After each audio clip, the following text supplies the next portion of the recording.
With me today on Brief Encounters is Mel Storey, Head of Legal APAC at Pax8, and also a huge contributor to the legal community generally. She's the host of the Counsel podcast and a regular contributor to TikTok with the handle The In-House Lawyer. Welcome to Brief Encounters, Mel. Thank you for having me. Mel, we're going to talk a fair amount today about the importance of community for in-house lawyers. But before we get there, you're just finishing up now your first 90 days, I think, at Pax8. So congrats on that. Tell us a little bit about your journey together. Gosh, absolutely. So I've worked in the B2B tech space in-house counsel for about 7.5 years. And the last 3 months of that time have been in a new role at a step up, the head of a legal department for a new region, APAC region. And it has been a whirlwind. I am learning a lot about how to build something from nothing at the same time as stepping up to an executive role, and also operating within like a startup environment that's got the mothership of a global company that's been in operation, existing for 12 years or so. So that, it's just been amazing. It's exactly the challenge I was looking for, and so far so good. Prior to kind of really focusing in on the tech industry, I worked for an airport, and I've also done some in-house work in financial services. Prior to that, I started legal life in corporate at one of the big firms here in Australia. And then I found the light and haven't looked back after stepping into the in-house space. So interesting. I mean, we have very similar backgrounds. I started out in M&A myself at a firm, but across those experiences, and you've, I think, been in larger legal teams and now obviously in the startup environment. Tell us about that transition. So, what is it like to go from a sort of well-established corporate processes structure into this kind of startup within a startup environment? What were the kind of big differences and the culture shocks you saw? It's a huge mindset shift, because there is no, oh, well, this is always the way that we've done it. It's everything is open for grabs and to be designed and built as you're flying the plane. So that doesn't suit everybody. If you really enjoy structure and process that's been thought out and, has been fine-tuned over time, that agility and ability to just kind of roll with the punches, put something in place because something is better than nothing, and then move on to the next thing. That's a shift that's required, and something that, I've had to go through for sure. So that's the first thing that jumps out to me. And I think the second piece is, within that lack of strict, concrete process, you actually do have a space for creativity and for building something that didn't exist before and doing it in the way that you think might work. So drawing from things you've seen in the past, from, people in your community, other stories, maybe just a bit of a gut feel for what might work, that creativity, putting it all together and coming up with something, that for me is quite, I get a lot of energy from that, because it's putting your money where your mouth is, and, we'll see how it goes. Very cool. And I mean, thinking back to your law firm days in the sort of the early days doing M&A, we lawyers tend to get trained pretty well. I mean, we tend to come from academic backgrounds. We want to kind of, have structured training, and you go to your firm and, there's huge amount laid on to train you up. But you sort of come into this environment and there's uncertainties and sort of no one to teach you. So how do you learn? How do you kind of learn to be a great in-house lawyer in really kind of smaller tech-enabled business? Well, I did some formal training when I was still in the law firm, because I came across a graduate diploma of applied practice specializing in in-house practice that the College of Law here offer. And I thought that it would set me up for success. It would show a future employer how I was serious about committing my career to in-house practice. And it was something that I did with my own time and my own money. So there was that formal piece. And there are other certifications and formal pieces of education that you could absolutely put yourself into. But at the end of the day, it does come with the sets and the reps and the practice and the experience. So when you're looking to start your in-house career, even at a more junior level, I would highly recommend placing yourself within a bigger team where you're going to get access to some really fantastic senior lawyers who can mentor and shadow and guide. And I mean, you can shadow them and just learn on the job. You know, they call it legal practice for a reason. It takes practice, whether you're in-house or in private practice, whatever it is. It does take practice, and there's a bit of an apprenticeship that's required. So learning from those that are doing it well and that have got those runs on the board, I think is something that I would always recommend. And then the other piece, I think, is around self-learning. And you have to do this anyway, because you're going into an industry and a company that you won't necessarily understand. So for me, I've had to really get my head around software as a service, networking as a service, cloud computing, and things that I was never going to learn at law school. So that took on, that was a level of self-learning that I had to take on if I really wanted to deliver for the business that I was now servicing. You know, I needed to deep dive and become a subject matter expert on that company in that industry. And that's ultimately, for me, the best part about working in-house is that I'm afforded the privilege of being able to do that rather than working in private practice, perhaps, where you can deep dive on a subject, but you are servicing multiple clients. So yeah, that self-learning piece is it's with you throughout your entire career, for sure. It's interesting, isn't it, as well, that opportunity to learn about something that is not law, right? So we come from a legal background and we want to learn about that, but actually it can be really refreshing and interesting just to learn about how a business works and to become a subject expert there. And of course, that really helps you to become a better partner to your stakeholders within the organization. For sure. Really cool. You've now gained quite a big following on TikTok and around social media. Tell us what made you start sharing with the community? This was a deliberate choice, early COVID days, to start a podcast. And I just love podcasts, and I always wanted to figure out how to make one. Honestly, I was just very curious. And then I had the time because my social commitments went away and we're all locked at home, and I got sick of making sourdough bread, and I had very few commitments and my health wasn't at stake. And I was in a very fortunate position of having some free time on my hands for the first time in a while. At least it felt that way. And so I deep dived on this passion project and I started a podcast. And I figured that I should do something that would help my career, help my network, and was of a subject that was of interest to me. So I figured to just write down a dream list of other in-house counsel I'd love to interview, and then go out and start interviewing them. Demystifying in-house practice and talking all things in-house is essentially what the podcast was about. Social media came along to help promote that. And I was using Instagram and LinkedIn. And then it just morphed into a behind the scenes style of sharing what it is like to be an in-house lawyer for what it was worth, whoever would be interested.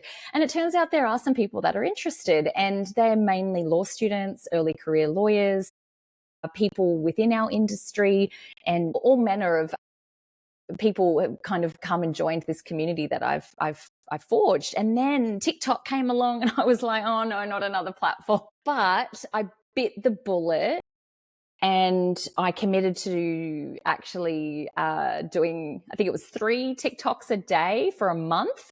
And then I would just see what happened.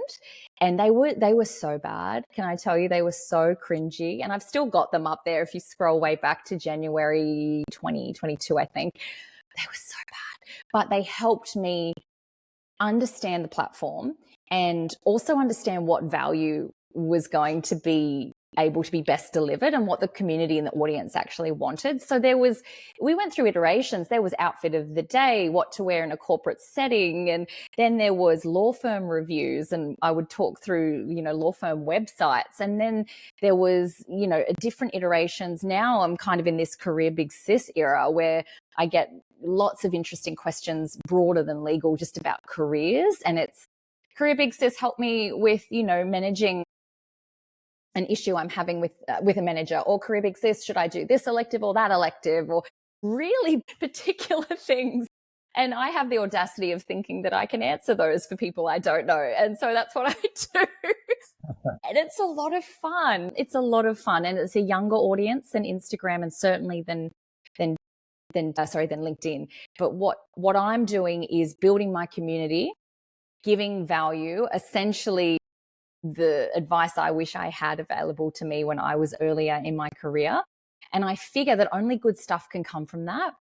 And so far, so good. I'm meeting incredible people. I'm able to mentor and help one-on-one in the DMs, and then sometimes that will transition to a coffee catch up or something in person. But I also get to do a one-to-many and use the modern communication tools that we have at our disposal to help communicate and share knowledge and transfer from one generation to the next. Which is it's so open as well, isn't it? Right, you do it on social media. It's an open network where, I certainly remember back in my firm days, there were some people who were lucky to have, access to mentors who could kind of teach them how it all worked. But actually, some people really didn't. It's an amazing thing that you're able to kind of share that more widely. One of the things you said really kind of resonated with me, which is you said the early TikToks were really embarrassing. And this is something which, when you're building any product, you tend to look back and you think, it was very exposing, right? I'm just kind of curious, was this something, did you need a kind of mindset shift to start? I'm thinking, we lawyers tend to be a bit risk averse, not, sometimes quite introverted, but what was it like kind of transitioning to that very different world where all of a sudden everything's public and not everything's going to go right? I think it is a mindset shift. You take off your lawyer hat and you put on your creator hat. It's a very different mindset that I'm in, because my lawyer hat is about, it's a pursuit of perfection. It's about the attention to detail and crafted messages that are thought through and delivered with precision. My creator hat, when I'm in this world, it doesn't require me to be at that level. It's about throwing spaghetti at the wall and seeing what sticks. It's about accepting imperfection. It's about having fun with it and allowing the mistakes as a way of getting feedback and growing and learning. So it's a huge mindset shift. And you cannot approach, I don't think that you can approach creating for community content in any way the same way that you create your legal and professional services advice content, because it's two very separate things, and you get paid very differently and your professional obligations are very different. So I take off one hat, I put on the other, and I truly enjoy the freedom from the shackles of my perfectionism and allow myself to just have fun with it. And then I think there's a little bit of judgment that you have to put down and get comfortable with, judgment of yourself, judging yourself. We're our own worst critics. You can't do that if you want to put yourself out there. And then this thought of what will others think, because again, you won't ever do anything if you're thinking, what will others think? And it took me a little while to get over that, if I'm honest. I was concerned, particularly on LinkedIn, that there might be a perception when I was posting from time to time that she's not working. What is she doing? She's on LinkedIn. And in fact, it had the complete reverse of that. And it actually brought me closer to my colleagues who were following me as well, who got to understand a little bit more about what legal does. And it raises the profile of myself and therefore my legal department within the business, and helps build rapport. And the way that I tend to write on LinkedIn, it is a little more fluid and fun, and there's emojis and hashtags, and it's in a style that is deliberately crafted to build trust and rapport and break down any barriers. So what I find is that my colleagues then, see she's a real human and I can come to her and talk to her, which gets me the best result because I'm briefed early and often.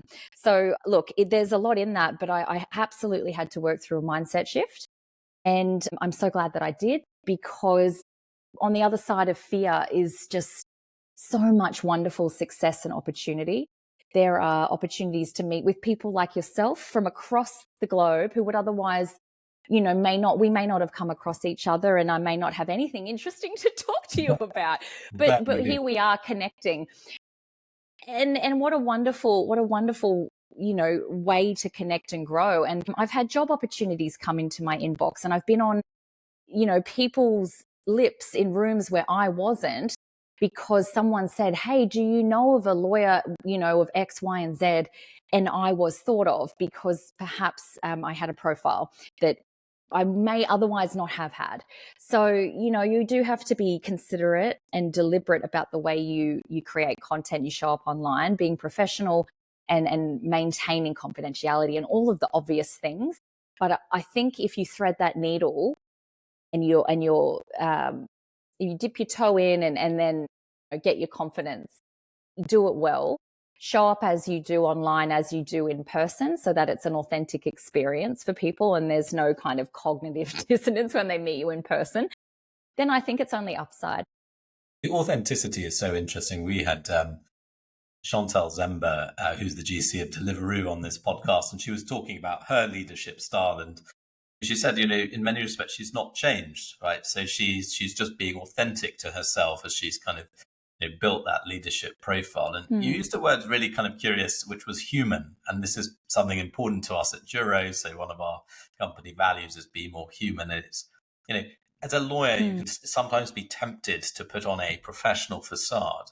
But actually, the more I meet great in-house lawyers, the more I see that the ones who are truly making the difference are very authentic and very human. And that empathy and trust really has a huge impact on the work that you're doing. So it's very, very cool and refreshing to hear. You've been involved in lots of community. I do. Yeah, I agree wholeheartedly. I think that I have a bit of a thesis on this, that if we look forward to the next, 5, 10, whatever plus years, successful in-house lawyers will have to be more human and less human at the same time. And what I mean by that is leaning into our characteristics that make us uniquely human: empathy, trust, listening, building rapport, eye contact, meeting people where they are, and delivering messages in a way that they understand. And that stuff is deeply human and requires a high EQ. And the less human is the tech piece, and leaning into technology to remove the human or reduce the amount of human interaction. And we are pulling from the two ends of this spectrum, and we can no longer just play in the middle. We have to pull deeply from both, being more human and less human at the same time. So I'm noodling on that one, but that's certainly something that I can see. It's a really, really nice framing. And I think, we talk a lot about AI automation, especially, and there's a big temptation, I think, to talk about the technology, right? And of course, the technology is mind blowing. And, we used to spend, 5 hours a day on routine contracts. We can kind of automate large swathes of that. Great. But it's always something we think about, that the sort of what's left, the residue of that work really is something which is, there's a high premium on high empathy, great communication, authentic leadership. And it sort of feels like that piece is going to become even more important, which I think it's really energizing and refreshing. No, I couldn't agree more. And it's the value add. When people think about, will AI replace the lawyers? It's like, no, it's, AI will replace the lawyers that aren't using AI, perhaps, but especially in private practice. And that's a whole different conversation around the efficiency of that business model. But it just elevates in-house counsel a place of strategy, a place of genuine counsel, of sitting and listening and helping our executives and our stakeholders navigate an increasingly complex world, an ever-shifting, minefield of legislation, regulation, wherever you are in the world, how many people you employ, what kind of personal data you handle, whether you're regulated or not.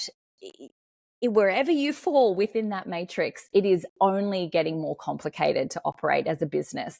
So that's where we can shine, helping people, traverse ethical, moral issues issues of how to best show up as a corporate citizen, serve the employees, the shareholders, that entire dynamic. That stuff is deeply human. And as far as I know, the robots can't yet do that.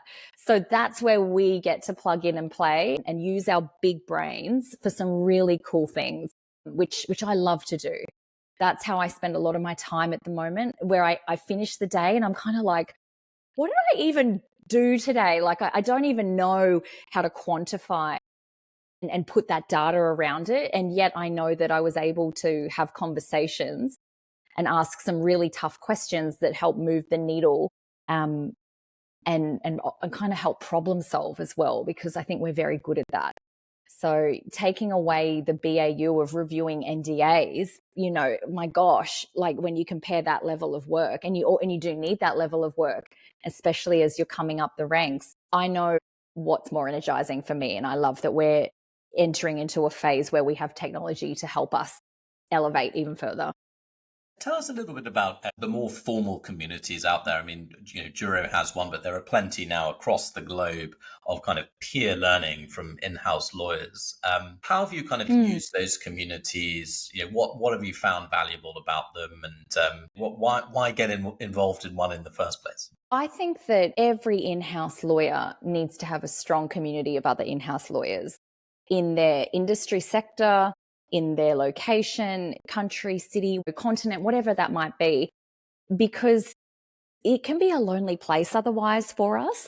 We are often operating sometimes as the only lawyer in a company or in a small group. And we have to maintain really strict boundaries with our colleagues, with our clients. There's all types of professional obligations and reasons why we just have to have that boundary in place, where otherwise you wouldn't. Just being able to go and share in a safe space where people who get it, so fundamental to, I think, being well and having mental well-being, to feeling part of a community, to feeling supported, to feeling like you're not alone in the problems that you're experiencing. There's no greater feeling than when I go to a conference, connect with a lawyer who works for a sugar company who's got the exact same privacy policy issue that I have in tech. And we can both just have this moment of like, oh, I'm not alone. There is something so powerful and so human in that we get from community. So I would encourage everybody to find a place of their people, and it can be as niche or as specific, it doesn't really matter. It's about being like-minded and then showing up and commenting and getting involved and going to the events and pushing yourself outside of your comfort zone. There's never going to be a good time with all of the work that needs to be done in the day to go to the lunchtime event or to log into the webinar or, whatever it might be. But you just have to make it work because it's so worth it. And I love being a part of the communities I'm part of. We have a presence of Crafty Council down under now, which is just awesome. And I love what they're all about in the UK and elsewhere. The Association of Corporate Counsel is really the leader, and the traditional chapter. The Australian chapter is really well regarded, and there's a lot of legacy there and membership. You kind of get into that world and you're instantly connected with like-minded people. Even in Australia, we have a group of tech in-house lawyers. It's very niche, but we have a Slack group and we get in there and share. And it's things like, recommendation for a law firm who specializes in this, or does anyone have a template that I can use for this that, you can sanitize and we can share. And there's a lot of that goes on. And I think done in the right way, it's very helpful. And the community part of in-house counsel is very strong. It's only getting stronger. Yeah, I love being a part of my communities, and I think it's very important. It's awesome. The Slack group thing, I mean, for us, it was interesting. Like, we started with a community of about 5 lawyers. It's now 1,500 lawyers, and we threw open a Slack group. And Wow. I think one of the most that. useful things is just to be able to drop in something in the precedence channel say, does anyone have this? And to really like try and accelerate a process that could have taken, half a day or a day to kind of get what you needed and just to get it really, really quickly. And the thing I'm always struck is just actually how much goodwill there is in the in-house community. There's just a nice bunch of people who want to help each other. And that, I find that really, really inspiring. We're not competitors with each other. There's a different vibe to a lawyer in a private practice world, because there is a different sense of, maybe all fighting over the same client. Well, we've all got our own clients and they're beholden to us. And, my colleagues can't go and talk to an in-house lawyer at another tech company. They got to work with me, whether they like it or not. So we all get to operate in our own little worlds. There's no competition as far as I can see. And it's a sense of abundance rather than scarcity. And I think from that, coupled with that sense of like true empathy, we all know how each other is feeling. It's just a golden opportunity for that connection. And I know we're just hitting up now at time. So one last question for you, Mel, which is, as an in-house lawyer, that went quick, didn't it? As an in-house lawyer in 2024, going into 2025, what are your top tips? What should folks be doing, thinking about, looking out for? Gosh, getting comfortable with change. Getting comfortable with change, I think, is going to be the new normal for all of us in the business world, in the legal world, in that wonderful intersection of business and commercial and legal where a lot of us operate, and government, legal, not-for-profit and legal. Wherever we're kind of coming into that apex, there is so much change. And I don't think that's a bad thing, but I think a lot of us as lawyers inherently enjoy the sense of stability and precedent and things being a little bit more predictable. And I don't think that that's the world we live in now. And I don't think that we ever will again. And I don't mean to sound nihilistic, but it's an opportunity for doing the work you need to do to be comfortable with change and to really thrive and to be really adaptable. It doesn't come naturally to us as a profession, I don't think. But that would be my top tip for personal and professional growth. And I'm on that journey too. I have by no means got that one sorted, but I think that it's going to be a huge unlock for a lot of us. And, on the legislation piece, you guys, again, the EU and what's coming out of there for AI and how we need to look again. Governance, I think, is something to watch. The same as you did with privacy and the GDPR, I can see the forefront there, and I can see the same for sustainability and climate, but also bigger than that, corporate sustainability, modern slavery, all of those things coming out of that part, your part of the world. For the rest of us, I think we're looking and saying that's what we will be adopting here as well. So let's try and, stay abreast of what's happening. Because we saw it with privacy, and I think that we're going to see it again with the next wave of new technology and how that affects all of us, particularly in my industry. Well, Mel, thank you so much for being on Brief Encounters today. Where can folks find out more about you and your work? I'm everywhere. You can find me everywhere online. Honestly, I'm happy to connect on LinkedIn, a DM at the In-House Lawyer on socials, as you mentioned, and my podcast, counselpodcast.com. I've got some resources in there for new to in-house, and I've actually got an awesome, I think it's awesome, a big list of other creators that you can go and follow that are doing similar things to me, but with their own, special sauce. And that's all on the website as well. So happy to connect with people and share stories, and, we're all in it together, I think. So yeah, appreciate the time and thanks for having me on. Awesome. Thanks again, Mel. Thank you.